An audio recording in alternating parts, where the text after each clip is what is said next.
What if the greatest battle you'll ever fight isn't against the world, but against your own words? Could the secret to unlocking unimaginable blessings be hidden in what you speak over yourself every day? Stay with me, because what you're about to hear could change everything. Before we begin, ask yourself this: are your words building your future or tearing it down? If you're ready to unlock the power of life-giving speech, subscribe now and join a journey that could reshape your destiny. Words are not merely sounds, they are seeds, and once sown, they grow into the very fabric of our reality. The world itself was spoken into existence, and ever since, the principle has remained: what we declare, we shape. The tongue is a small thing, yet it wields the power to build or destroy, to heal or wound, to bring forth light or darkness. A single sentence, once released, takes on a life of its own, working in unseen places, echoing beyond the moment it was spoken. Consider how a word of encouragement, even one spoken in passing, can strengthen a weary soul, giving it enough hope to rise again. Likewise, a careless word of doubt can settle in the heart like a seed of poison, growing roots that bind a person to failure and despair. The weight of words cannot be measured in mere sound, for they do not end when the lips grow silent. They take root in the mind, the heart, and even the unseen spiritual realm. Many go through life unaware of the invisible walls they have built with their own speech. They declare their own limitations: I will never succeed. Nothing ever works out for me. I am not strong enough. And life, like an obedient servant, aligns itself with these confessions. They wonder why doors remain shut, why struggles persist, not realizing they have been architects of their own misfortune. The tongue, like fire, can either bring warmth or destruction. It all depends on how it is wielded. If words have the power to curse, they also have the power to bless. A man who learns to guard his tongue and fill it with truth begins to see a change in his world. He speaks with the certainty of one who knows that words are not empty breath, but carriers of unseen realities. He does not merely wish for victory, he declares it. He does not merely hope for strength, he calls it forth. He understands that to speak in alignment with truth is to bring it into being. Even the simplest shift in speech can alter a man's course. Instead of saying, I cannot, he says, I will find a way. Instead of declaring lack, he speaks provision. Instead of giving voice to fear, he proclaims faith. And as surely as the sunrise follows the longest night, his words go forth, shaping the path before him, leading him into the very life he once thought impossible. There is a peculiar strength in the words a man speaks over himself, for they do not merely echo in the air, they take root in his soul. He may choose to fill his mouth with the language of doubt and despair, or he may choose to speak words that call forth blessing, words that do not merely reflect his present state but shape his future. It is a mysterious thing, how the alignment of speech with truth can bring about transformation, yet history and scripture bear witness to it time and time again. A man who understands the weight of his own declarations does not leave his tongue untamed. He does not speak idly, as though his words were mere decorations of thought. Rather, he speaks with intention, knowing that each word either builds or dismantles, plants or uproots. When he declares the promises of God over his life, he is not engaging in wishful thinking, nor is he attempting to bend reality to his will. Instead, he is stepping into alignment with what is already true in the divine order. He does not manufacture blessings, he merely opens the doors for them to enter. It is a strange thing that men resist this practice. They find it easy to believe in misfortune, to declare their own shortcomings, to speak of the inevitability of failure. Yet, when asked to bless themselves, to speak of favor and abundance, they hesitate as though it were a prideful act. But there is no arrogance in agreeing with what God has already spoken. The one who formed the heavens has declared his plans for good, his desire to prosper and not to harm, his intention to bless those who walk in his ways. To speak these truths aloud is not presumption, it is faith. The effect of such words is not always immediate, nor does it always come in the way one expects. A man who blesses himself in truth may still walk through valleys of difficulty, may still face trials that test him, but he will not be overcome, for he has set the course of his soul toward hope. His declarations do not simply change his circumstances, they change him. The man who consistently affirms the favor of God over his life does not crumble under adversity. for his heart has been fortified by his own words. Even the angels, those messengers of the unseen world, heed the words spoken in faith. They move according to the order of the Almighty, responding to the declarations of those who dare to believe. A man who speaks blessings over his own life does not stand alone. He is joined by forces greater than himself, working in ways he cannot see. And so, day by day, his words build what his eyes have not yet beheld.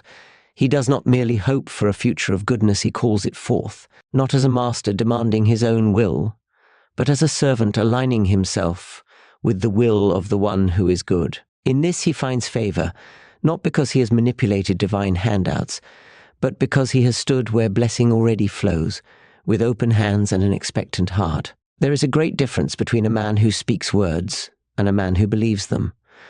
One may fill the air with declarations, hoping that mere repetition will force a change. But if his heart trembles with doubt, his words are weightless. They drift away like mist in the morning sun. Yet another man may speak only a few words, but if they are rooted in unwavering faith, they carry the weight of heaven itself. His declarations are not a feeble attempt to convince himself, but the outpouring of a certainty already established within him. Faith is the foundation upon which words gain their power. A man who declares healing yet secretly believes sickness has the final word will see no change. But the man who speaks with unshaken confidence in the goodness and sovereignty of God will see even the most impossible walls crumble before him. It is not because his words have some mystical force of their own, but because faith connects the seen world with the unseen, aligning his declarations with a reality already determined in the divine. It is a curious thing that faith must so often be spoken aloud. A man may hold belief in his heart, yet until he gives voice to it, it remains like a seed hidden in the soil, full of potential but bearing no fruit. Words, when coupled with faith, are the water that causes the seed to break forth.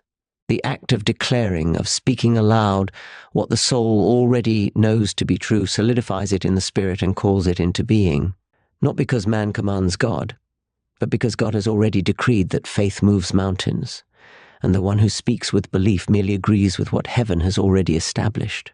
Faith-filled declarations are not mere positive words, nor are they an attempt to bend circumstances to one's own desires. They are an alignment with a higher truth, a refusal to be governed by temporary troubles when eternal promises have already spoken otherwise.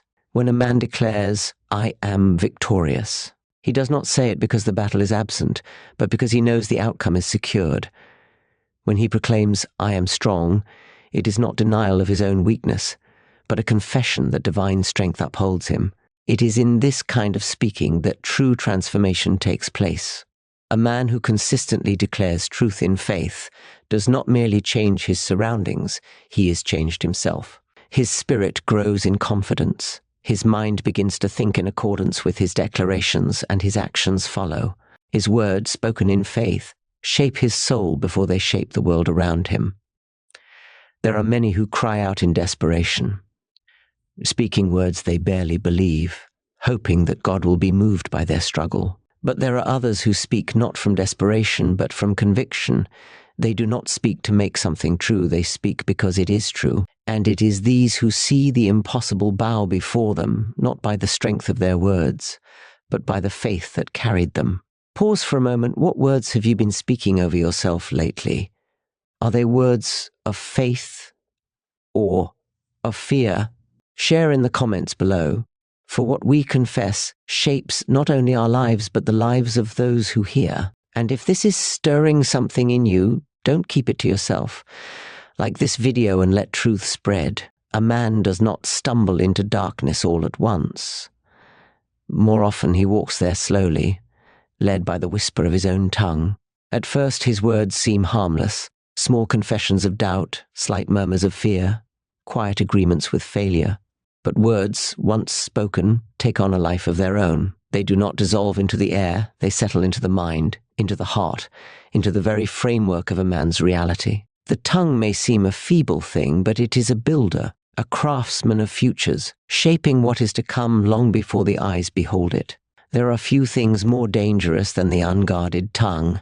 A man who continually speaks defeat over himself will soon find himself living it, not because his words possess magic, but because they shape his expectation, and expectation governs his choices. If he tells himself, "I will never succeed," he will not even try. If he declares, "I am too weak," he will never rise. If he whispers, "This is hopeless," he will not lift his hands in battle. Thus, by his own confession, he grants his enemies victory before the fight has begun. Yet, this is not an unbreakable chain. The same tongue that curses can also bless. And the moment a man chooses to wield his words rightly, the tide begins to turn. The first step is to cancel every agreement he has made with the voice of doubt. When fear rises within him, he does not give it a throne by speaking it aloud. Instead, he answers it with truth. When his heart whispers, "You cannot," his mouth replies, "With God, all things are possible." When his thoughts suggest, "You are alone," he declares, "I am never forsaken." He does not entertain the language of despair, for he knows that words once entertained become masters. This is not the same as ignoring hardship. The man who replaces negative speech with truth does not deny reality. He simply refuses to let it dictate his future. He acknowledges his struggles, but he does not surrender to them. He names his fears, but he does not bow before them. Instead, he fills his mouth with what is greater than fear, greater than failure, greater than whatever trial stands before him. He does not merely silence negativity, he overwhelms it, and in time his words reshape him. The man who once walked under the weight of his own despair finds his steps lighter, his heart steadier. The one who once expected failure now moves with quiet confidence. The storms that once rattled him no longer shake him, for he has built within himself a fortress of truth, and his tongue is its gatekeeper. He has learned that words are not merely echoes of what is, but architects of what will be. And so he chooses every day to speak not as a prisoner of fear, but as a child of victory. A man does not stumble upon divine abundance by mere chance, nor is it granted to him through empty wishes. Blessings are not the result of luck, nor do they fall haphazardly upon those who passively wait. There is an order to all things, a design woven into the very fabric of creation, and those who understand it walk in favor that others scarcely comprehend. The one who aligns his heart and tongue with truth does not strive to force blessings into his life. He simply steps into the current of what has already been set in motion. The heart is the wellspring of a man's life, shaping his desires, his beliefs, and his vision. But the tongue is the instrument through which these things take form. A man may believe in God's goodness, but if his mouth continually speaks lack, doubt, and defeat, he wars against his own faith. His lips become the gatekeepers of his future, and with every word, he either invites abundance or shuts the door against it. The wise man does not speak idly, nor does he allow his tongue to contradict the promises set before him. He knows that when the heart and tongue walk in harmony with truth, they become a force that cannot be denied.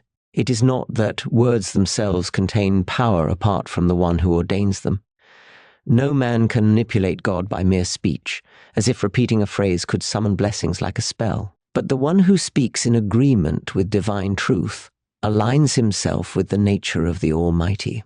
He ceases to wrestle with fear, ceases to curse his own path with careless words. Instead, his mouth becomes a vessel of faith, calling forth what is already prepared for him.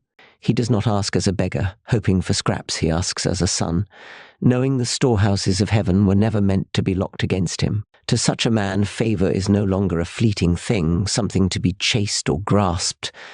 It follows him, surrounds him, goes before him. He does not measure his abundance by what is seen alone, for he understands that the greatest blessings are often hidden from human eyes.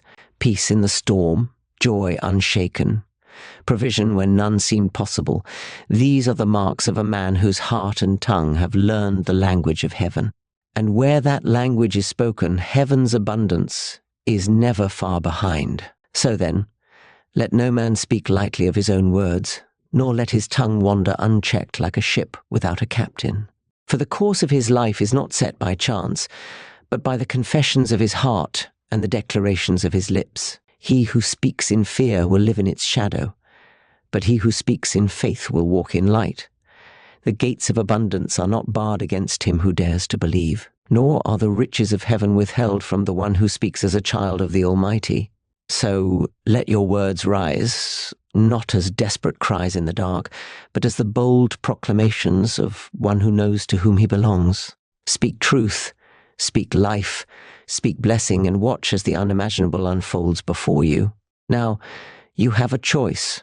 Will you let your tongue lead you into doubt, or will you declare life, blessing, and victory? If this message has spoken to your heart, subscribe and walk this journey with us. And before you leave, declare in the comments, "I choose life." Let your words be the first step toward transformation.